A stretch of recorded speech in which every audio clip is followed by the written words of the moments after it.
정정하도록 하겠습니다. 지난주 금요일 날 우리 권사님 두 분과 우리 이혁 전도사님과 함께 청주 교도소에 규정 선교를 잘 하고 왔습니다. 교도소와 구치소를 가게 되면 저는 항상 눈에 띄는 곳이 있어요. 재소자분들의 신발을 보게 됩니다. 제가 신발에 관심이 있어서가 아니고 꼭 이상하게 그분들만 보면 이 옷도 옷이지만 그분들의 꼭 신발이 눈에 들어와요. 어떤 신발을 신고 계실까요? 고무신 신고 계세요. 고무신. 그것도 하얀 고무신. 저같이 이제 발바닥이 좀 불편한 사람은 고무신 못 신습니다. 고무신 못 신어요. 다리 아파서 못 신었습니다. 2025년이죠.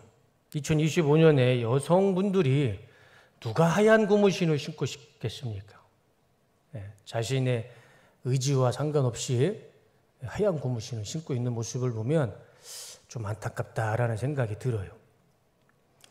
그리고 이제 예배를 시작하게 되면 예배가 시작하기도 전에 많은 분들이 울고 계세요. 우리 성도님들처럼 이렇게 기쁘게 웃으면서 예배를 드리는 게 아니고요. 일단 예배가 시작하기 전부터 울고 계세요. 찬양을 시작하면 어떤 찬양이든 그냥 눈물을 흘리면서 찬양을 드리십니다. 그리고 제가 설교를 하면 제가 그렇게 감격스러운 설교는 아닌데도 그렇게 설교 시간 내내 눈물을 흘리세요. 고개를 숙이고 눈물을 이렇게 흘리시면서 손수건으로 눈물을 닦으면서 이제 그분들의 얼굴을 보면 후회하는 표정, 아쉬워하는 표정이 눈에 보여요. 그런 모습들, 후회하는 표정, 아쉬워하는 표정을 보면 좀 마음이 아픕니다. 그 외에는 정말 연세가 많으신 할머님도 계시고요. 고등학생 같은 젊은 여성도 계시고 그런 분들이 울면서 찬양을 부르고 울면서 설교를 들으시고 후회하는 표정, 아쉬워하는 표정으로 예배를 드리는 모습을 보면 제가 갈 때마다 그런 생각을 해요. 우리 인생이 참 그런 것 같습니다. 돌아서서 후회하지만 이미 지나간 일은 어쩔 수가 없습니다. 아무리 후회한들 이미 지나간 것은 돌이킬 수가 없어요. 아무리 울고 후회한들 지나간 과거를 우리가 어떻게 돌이킬 수가 있겠습니까? 오늘 하루 나에게 주신 하나님이 주신 나의 인생 가운데, 삶 가운데 내가 최선을 다해서 주신 사명에 주신 일에 감사하고 오늘 하루도 감사하며 맡겨진 일에 최선을 다하고 하나님 잘 믿으며 살아가는 것이 성도로서의 삶의 최선의 삶이고 그것이 성도가 살아야 할 믿음의 삶이라 믿습니다. 오늘 나에게 주신 이 삶 또 한 시간의 예배 가운데 우리가 온 몸과 정성과 뜻을 다해서 하나님 앞에 예배 드릴 때에 하나님께서 우리 예배를 받아주시고 우리가 후회 없는 오늘 하루 또 오늘 한 시간의 예배를 드리길 원합니다. 본문에 보면 베드로와 요한이 제9시에 성전에 올라갑니다. 제9시는 우리나라 시간으로 보면 오후 3시입니다. 그러니까 오후 3시에 베드로와 요한이 성전으로 올라가는데 왜 올라가는지 성경이 말씀해 주죠. 기도 시간이 돼서 올라간다라고 말씀을 하십니다. 기도 시간이 돼서 베드로와 요한이 성전에 오후 3시에 올라갑니다. 다니엘서 6장과 9장의 말씀에 보면 경건한 유대인들은 하루에 3번 시간을 정해놓고 성전에 가서 기도를 합니다. 오전, 아침 9시, 정오 12시, 오후 3시 이렇게 3시간을 하나님 앞에 정해놓고 기도를 드립니다. 이것은 율법이 아니에요. 성경 66권 그 어디에도 너희는 하루에 3번 시간을 정해놓고 기도해라. 그런 말씀 없습니다.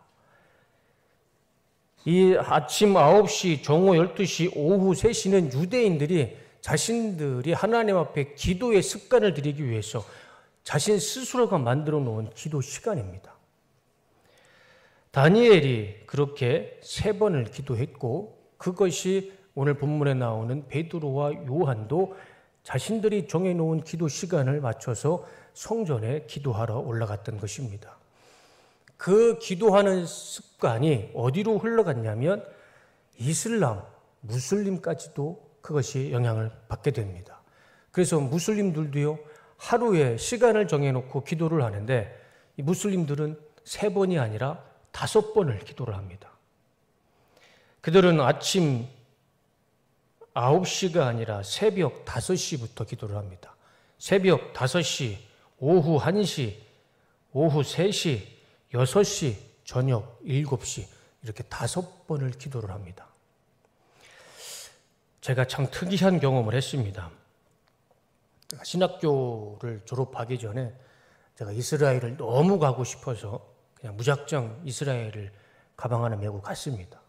그래서 거기서 좀 일 좀 하고 돈 좀 모았다가 이집트로 갔어요. 그래서 이집트에서 이제 룩소르에서 이제 아스완이라는 거기에 세계 3대 큰 댐이 있다고 그래서 이제 그것을 보고 싶어서 이제 룩소르에서 아스완으로 가는데 돈이 없다 보니까 정상적인 버스를 타지 못하고 12인승 버스를 탔습니다. 근데 그 봉고차는 제 시간에 출발하는 게 아니고 12명이 다 채워주는 출발하는 그런 봉고였습니다.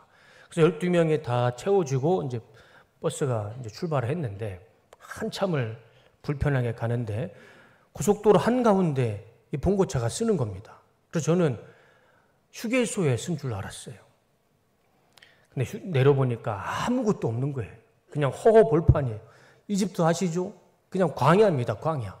먼지 날리는 광야에 차를 세워놓고 이 운전기사가 뒤에 트렁크를 열고 양탄자를 하나 꺼내서 그냥 그 광야 앞에다가 양탄자를 깔아놓는 겁니다. 그러니까 차에 있던 남자 승객들이 내려서 똑같이 어느 한 똑같은 방향을 향해서 절을 하면서 기도를 하는 겁니다. 그게 사우디아라비아에 있는 메카를 향해서 오후 1시에 기도를 했던 거예요. 제가 그 모습을 보면서 2가지 충격을 받았습니다. 하나는 이 무슬림들 이슬람의 이 종교성이 참 대단하구나. 그리고 또 하나는 무섭다. 무슬림 이렇게 기도하는 게 참 무섭다. 종교성도 참 훌륭하지만 그들이 그렇게 기도하는 모습을 보고 저는 좀 두려움을 느꼈습니다. 그렇게 이 유대인들도 율법에는 없지만 자신들 스스로 하나님 앞에 기도하기 위해서 하루에 3번 아침 9시, 12시, 오후 3시 이 3시간을 정해놓고 하나님 앞에 기도를 드렸던 것입니다. 그리고 오늘 본문의 베드로와 요한도 오후 3시에 맞춰서 성전에 올라가서 기도를 드리기 위해서 올라갔던 것이죠. 오늘 말씀 본문을 보면서 이런 질문을 한번 해봅니다. 나는 지금 하루에 얼마나 시간을 정해놓고 하나님 앞에 기도 드리는데 힘쓰고 있는가? 하나님이 아닌 우상을 섬기는 무슬림도요, 하루에 5번 아무 데서나 그 시간을 정해놓고 기도를 하는데 살아계신 하나님, 그 하나님을 믿는 우리가 하루에 몇 번을 시간을 정해놓고 기도를 하고 있는가? 우리가 세상과 구별된 성도라는 것을 증명할 수 있는 것은 하나밖에 없습니다. 우리가 하나님 앞에 기도를 하느냐, 기도를 하지 않느냐, 거기에 세상과 성도가 구별될 것입니다. 지금 우리는 수요 예배 시간에 요한계시록의 말씀을 보고 있습니다. 지난주 수요일에는 8장까지의 말씀을 보았습니다. 우리가 8장까지 말씀을 보면서 특별한 점, 특이한 점을 발견할 수 있었습니다. 요한계시록 말씀 가운데 기도에 관련된 말씀을 하나님께서 강조해 주셨어요. 요한계시록이라고 생각하면 이 땅의 종말을 말씀해 주시는 말씀인데 거기에 특별하게 기도에 관련된 말씀을 2번이나 강조해 주십니다. 그것도 8장까지 말씀 속에. 요한계시록 5장 8절 말씀을 보시면 다 같이 한번 읽어보겠습니다. 자, 시작.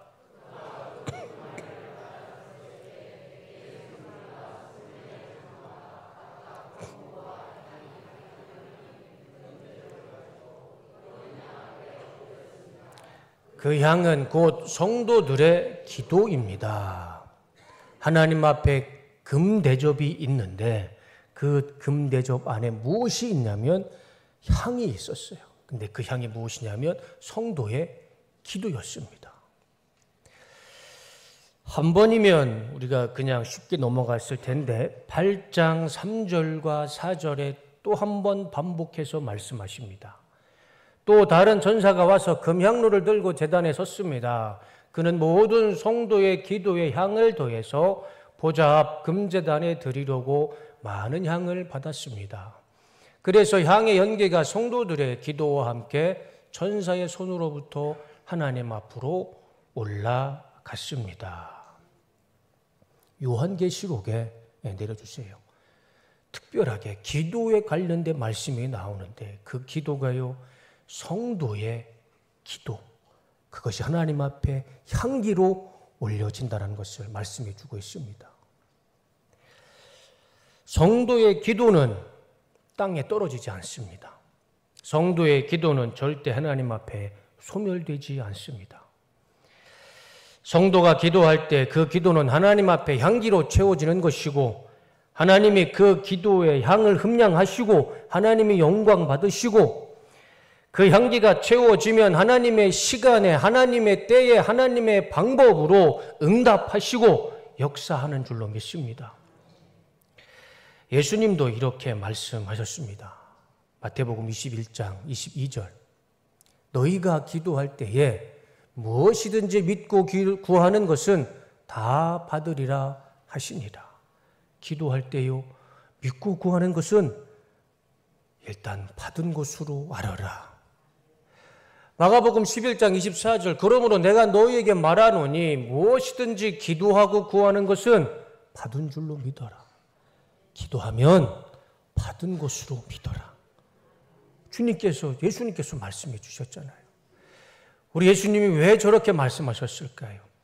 기도가 사람의 언어라면 예수님이 이렇게 말씀하지 않으셨을 겁니다. 기도가요, 제가 이렇게 말씀하는 것처럼 사람의 언어와 사람의 소리로 한번 들리면 사라지는 소리로 그냥 없어지는 음성이라면 예수님이 이렇게 말씀하지도 않으셨을 겁니다. 성도의 기도는 사람의 언어가 아닙니다. 사라지지 않습니다. 하나님 앞에 향기로 채워지는 것입니다. 하나님이 흠량하시는 하나님의 향기의 제사로 하나님께서 영광받아 주시는 것입니다. 기도는 하나님 앞에 올라가는 성도의 향기가 되는 것이고 절대 사라지지 않습니다. 그것을 사도 요한이 똑똑히 보았고 그것을 요한계시록에 분명하게 2번이나 기록해 놓았습니다. 마가복음 9장에 보면 평소에 제자들이 기도를 안 하죠. 그래서 제자들이 귀신을 못 쫓아냅니다. 너무 실망한 나머지 제자들이 예수님한테 찾아가서 한탄을 합니다. 예수님은 귀신을 쫓아내시는데 왜 우리는 그거를 못합니까? 한탄을 하죠. 그때 예수님이 뭐라고 말씀하십니까? 그 예수님의 말씀이 우리를 늘 반성케 하고 참 부끄럽게 합니다. 마가복음 9장 29절 말씀. 다 같이 한번 읽어볼까요? 자, 시작. 기도 외에 다른 곳으로는 이런 종류가 나아갈 수 없느니라. 이유는 간단했습니다. 너희들이 기도를 안 하니까 귀신을 쫓아낼 수 없는 것이다. 그러면 이 예수님의 말씀을 반대로 생각해 보면요, 우리가 기도했을 때, 성도가 기도할 때, 어둠의 존재들, 사악한 영들이 우리 성도들이 기도했을 때, 우리가 기도할 때, 그 어둠의 영들이 우리 앞에 무릎을 꿇는 능력과 권세가 생기는 줄로 믿습니다. 우리가 더 힘써 모여서 기도해야 할 이유가 여기에 분명히 있습니다. 기도하는 자에게, 기도하는 곳에 하나님의 능력과 권세가 나타나는 줄로 믿습니다. 오후 3시에 베드로와 요한이 성전에 기도하러 올라갑니다. 그때 어떤 사람들이 태어나면서부터 아주 심각한 장애를 얻은 사람을 성전 미문에 데려다 놓고 무엇을 시키냐면 국어를 시켜요. 3절과 5절 말씀을 볼까요? 그때 베드로와 요한이 성전으로 들어가려는 것을 보고 구걸하였다 하였다. 베드로가 요한과 더불어 그를 눈여겨보고 그에게 말하였다. 우리를 보시오. 그 못 걷는 사람은 무엇을 얻으려고 하고 두 사람을 빤히 쳐다보았다. 그러니까 이 사람은 베드로와 요한이 성전에 들어가는 것을 보고 뭐 좀 얻으려고 이야기를 했는데 베드로와 요한이 그 사람을 부릅니다. 그랬을 때 베드로가 이 사람을 향해 이렇게 외칩니다. 6절 말씀. 다 같이 한번 읽어보겠습니다. 시작. 베드로가 말하기를 은과 금은 내게 없으나 내게 있는 것을 그대에게 주니 나사렛 예수 그리스도의 이름으로 일어나 걸으시오. 베드로가 그 사람을 향해 외칩니다. 나에게는 당신에게 줄 만한 은도 없고 금도 없습니다. 아무것도 줄 것이 없습니다. 그러나 내가 가지고 있는 것, 나사렛 예수 그리스도의 이름을 당신에게 줍니다. 그리고 그 사람의 오른손을 붙잡고 이렇게 얘기하죠. 일어나십시오. 어떻게 됐을까요? 7절과 8절 말씀입니다. 다 같이 읽어보겠습니다. 시작. 그의 오른손을 잡아 일으켰다. 그는 즉시 다리와 발목에 힘을 얻어서 벌떡 일어나서 걸었다. 그는 걷기도 하고 뛰기도 하며 하나님을 찬양하면서 그들과 함께 성전으로 들어갔다. 베드로가 그의 오른손을 잡고 나사렛 예수 그리스도의 이름으로 일어나십시오. 그랬을 때 평생 주저앉아서 생활했던 그 사람의 다리에 힘이 들어갑니다. 일어나서 걷기도 하고 뛰기도 하고 하나님을 찬양합니다. 그리고 베드로와 요한과 함께 성전에 들어가게 됩니다. 기적이 일어났어요.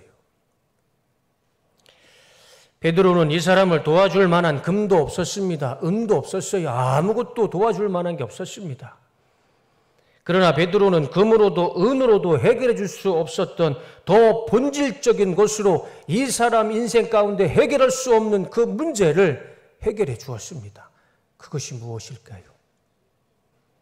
나사렛 예수 그리스도의 이름, 그가 하나로 충분했습니다.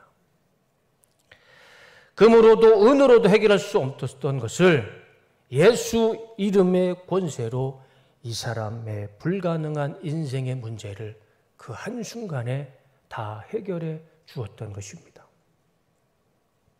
우리도 마찬가지죠. 우리도 나사렛 예수 그리스도 이름 하나면 충분합니다. 우리가 예수님 말고 더 필요한 것이 무엇이 있을까요? 요한복음 3장 16절 말씀에 요한복음 3장 16절 다 같이 한번 읽어보겠습니다. 시작.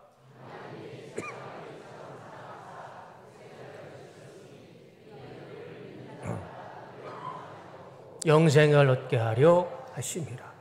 독생자를 주셨으니, 예수님을 주셨으니 예수님을 믿는 자마다 멸망하지 않습니다. 영생을 얻습니다. 구원을 얻습니다. 더 무엇이 필요하겠습니까?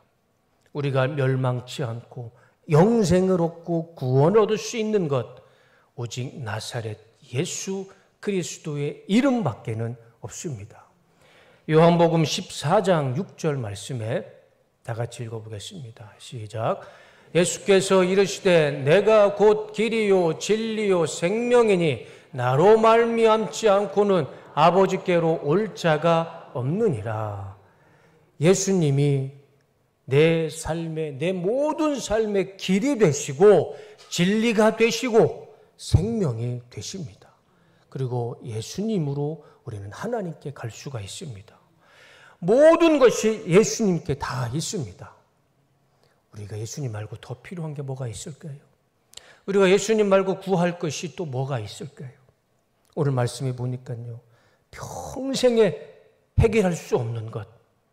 평생 주저앉아 살아야 할 사람이요. 나사렛 예수 그리스도의 이름 하나로 그 사람의 불치병이 치유가 됐습니다.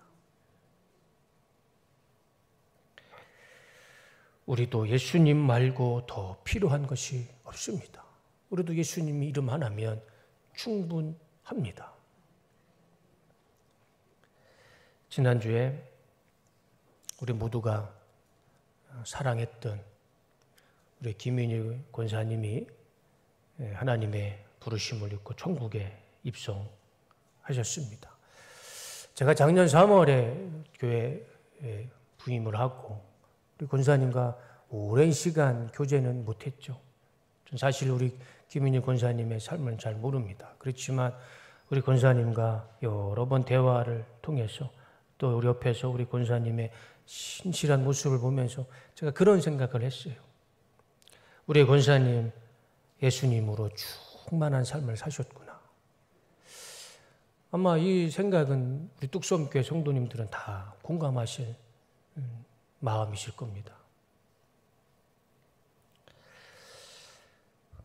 우리 이 자리에 우리 유가족 분도 계신데 돌아가시기 전날 제가 병원에서 단둘이 계실 때 우리 권사님과 함께 기도를 드렸습니다. 죄에 대해서 회개 기도를 같이 드렸고 천국 소망과 구원을 위해서 같이 기도를 드렸고 또 하나님께서 주신 말씀을 잘 전달해 드렸습니다. 우리 권사님 한평생 예수님으로 충만한 삶을 사셨기에 지금은 아픔도 없고 슬픔도 없고 염려도 없는 천국에서 하나님의 주시는 안식과 쉼을 얻고 계시리라 저는 확신합니다. 또 우리 이현교 권사님의 막내딸 우리 권정은 성도님도 지난주에 하나님의 부르심을 입고 천국에 입성하셨습니다. 제가 딱 한 번 봤어요. 작년에 한번 예배 참석하셨다가 인사 한번 나가실 때 딱 한 번 뵀습니다. 제가 그분의 삶을 잘 모르지만 열심히 신앙생활을 했다는 이야기를 들었습니다. 한평생 우리 예수님 잘 믿고 신앙생활 하셨으니 우리 권정은 성도님도 지금은 천국에서 하나님의 영광 가운데 평안과 안식을 얻고 계시리라 저는 믿습니다. 우리가 끝까지 믿고 의지해야 할 것은 오직 하나, 나사렛 예수 그리스도밖에 없다는 것을 우리도 언젠가는 다 그 길을 가겠죠. 그렇지만 먼저 천국에 가신 우리 성도님들의 모습을 보면서 다시 한번 깨닫게 됩니다. 지금 우리 가운데 경제가 힘들고 사업이 힘들어서 많이 어려워하시는 분들이 계십니다. 우리만 힘든 게 아니라 우리 한국 경제가 다 힘드시죠? 다 힘들어 하십니다. 자녀가 아파서 부모님과 가족이 아파서 날마다 눈물로 기도하시는 분들이 계십니다. 병상에 하루하루 질병과 싸우며 고통 중에 계시는 성도님들이 계십니다. 오늘 아침에도 우리 김상현 권사님이 말씀해 주셨어요. 우리 한병규 한수 집사님이 지금 많이 위독하시다라고 말씀을 해주셔서 오늘 예배 다 끝나고 병원에 한번 가봐야 될 것 같습니다. 병상에서 하루하루 질병과 싸우며 고통 중에 계시는 분들이 참 많이 계십니다. 이 모든 아픔과 고통 속에 있는 우리 성도님들에게 오늘 본문의 말씀 그대로 믿고 이 말씀 그대로 선포하길 원합니다. 나사렛 예수 그리스도의 이름으로 다시 일어나시기를 주님의 이름으로 축원합니다. 무너진 경제와 사업이 다시 일어나시고 질병으로 쓰러진 우리 자녀들이 다시 일어나고 부모님과 가족들이 다시 일어나고 병상에 누워있는 우리 뚝섬교회 모든 성도님들이 다시 일어나는 오늘 말씀처럼 다시 일어나서 걷기도 하고 뛰기도 하고 이 자리에 오셔서 같이 우리와 함께 하나님을 찬양하고 예배하는 그런 말씀의 은혜와 기적이 우리 가운데 충만하게 나타나기를 주님의 이름으로 축원합니다. 저 역시 베드로와 요한처럼 우리 성도님들에게 드릴 금도 없고 은도 없습니다. 제가 드릴 수 있는 것도 베드로의 고백처럼 나사렛 예수 그리스도 이름. 예수님의 권세를 믿고 성도님들을 위해 기도하고 안수하고 신방하는 것. 그거밖에 제가 드릴 게 없어요. 그러나 제가 간절히 소망하기는 나사렛 예수 그리스도의 이름으로 기도하고 안수하고 신방했을 때 오늘 본문의 말씀처럼 걷기도 하고 뛰기도 하고 찬양하는 기적이 일어나기를 저는 간절히 소망합니다. 성전 미문에 앉아서 평생 장애로 살아야 했던 사람이 베드로가 전해진 예수 이름 하나로 그가 평생 가지고 살아야 할 불치병이 치유가 됐습니다. 평생 성전 미문에서 구걸하며 살아야 했던 사람이 예수 이름 하나로요 그의 삶이 완전히 변화돼서 뛰기도 하고 걷기도 하고 하나님을 찬양하며 성전에 들어가는 그런 놀라운 기적을 경험하게 됩니다. 그 예수님이 지금 우리 삶에 오셔서 우리의 삶을 변화시켜 주실 줄로 믿습니다. 지금 내 삶에 내 현실 앞에 모든 주저앉아 있는 현실을 우리 예수님께서 우리가 기도할 때에 주저앉아 있는 모든 현실을 다시 일으켜 세워주시는 변화시켜 주시는 은혜와 역사가 나타날 줄로 믿습니다. 그런 복된 삶이 되시기를 주님의 이름으로 축원합니다. 어느 시골 마을에 믿음 좋은 자매가 있었습니다. 아버지는 면장과 조합장을 지나면서 지방 유지로 아주 부유한 집안이었습니다. 그런데 그 자매가 사랑한 사람이 있었는데 그 청년 집안은 너무 가난했습니다. 얼마나 가난했냐면 고등학교만 교육시키고 더 이상 대학 교육을 시키지 못할 만큼 너무 가난해서 아버지를 도와서 농사를 짓는 청년이었습니다. 그런데 이제 홍기가 돼서 이 자매는 이 청년을 데리고 자기 집에 데리고 와서 아버지와 어머니와 이 오빠에게 이 청년을 소개시켜 줬습니다. 그런데 이제 이 아버지는 알죠. 이 청년의 집안도 알고 아버지도 알고 형편을 다 아니까 보자마자 반대를 한 거예요. 이 결혼을 내가 찬성할 수 없다. 이 청년을 집에서 내쫓는 겁니다. 그것을 옆에서 본 이 오빠도 막 화를 내면서 쥐약을 갖고 와서 너 이 남자하고 결혼할 것 같으면 이 쥐약을 먹고 죽어라. 이 남자를 막 무시하고 망신을 주는 겁니다. 온 집안이 다 반대를 하고 막 화를 냈을 때 이 자매가 그래도 집안 사람들에게 다 진정을 시킨 겁니다. 어느 정도 아버지가 진정이 됐을 때 아버지가 이 청년한테 물어봅니다. 네가 내 딸을 데리고 가서 결혼을 하려고 하는데 네가 내 딸을 데리고 가면 무엇으로 내 딸을 먹여 살릴 것이냐? 네 꿈이 무엇이냐? 물어보는 겁니다. 그랬을 때 이 청년이 대답을 하는데 그 집안 사람들이 전체가 그 청년의 대답을 듣고 입에 거품을 물고 쓰러지게 됩니다. 그 대답이 뭐냐면 그 청년이 이렇게 대답을 했답니다. 저는 신학교에 가서 하나님의 종이 되는 것이 꿈입니다. 거품 물고 쓰러질 만하죠? 아니 내 딸을 데리고 가서 어떻게 먹여 살릴 거냐 물어봤더니 신학교에 가서 목사가 되겠다고 하니 그걸 누가 허락하겠습니까? 그래가지고 딸도 쫓겨나고 이 청년도 같이 쫓겨났답니다.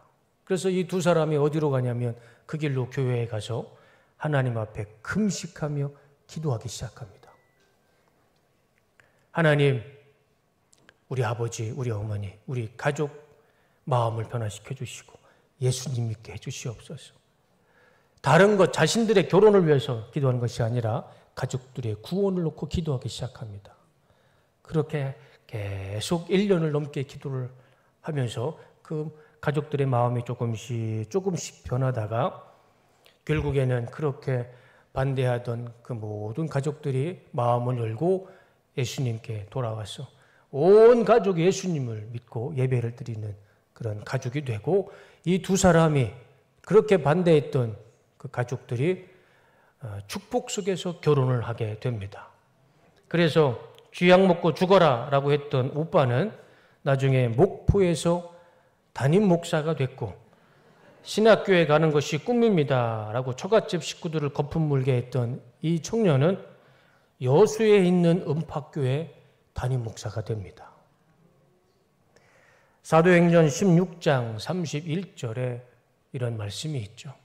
다 같이 읽겠습니다. 시작.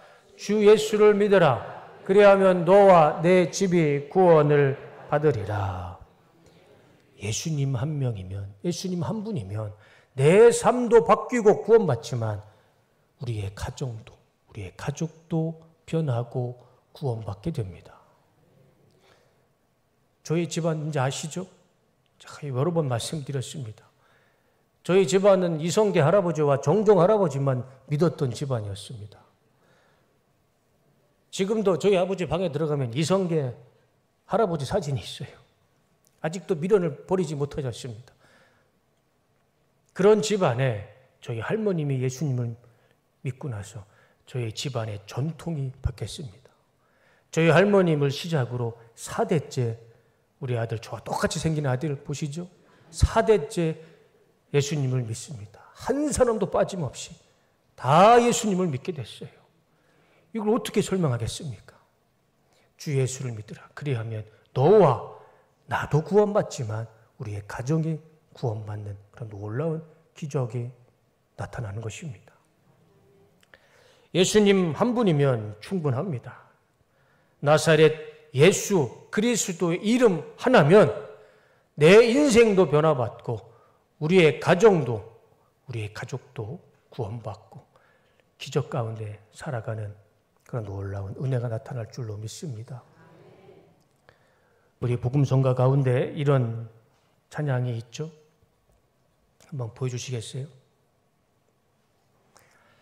모든 이름 위에 뛰어난 이름 예수는 주,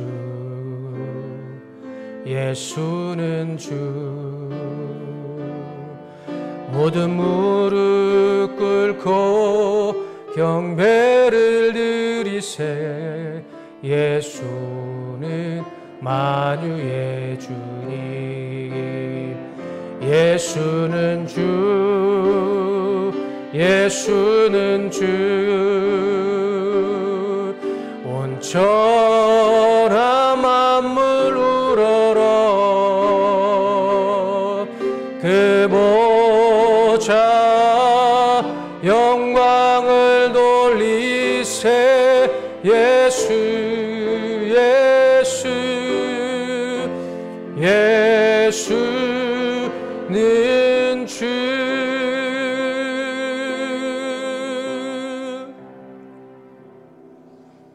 모든 이름 위에 뛰어난 이름, 나사렛 예수 그리스도. 이번 한 주간의 삶 속에서도 예수 이름의 권세를 믿으시고 날마다 믿음으로 일어나시고 날마다 승리하시는 삶을 살아가신 우리 뚝섬교회 모든 성도님들 다 되시기를 주님의 이름으로 축원하고 축복합니다. 기도하겠습니다.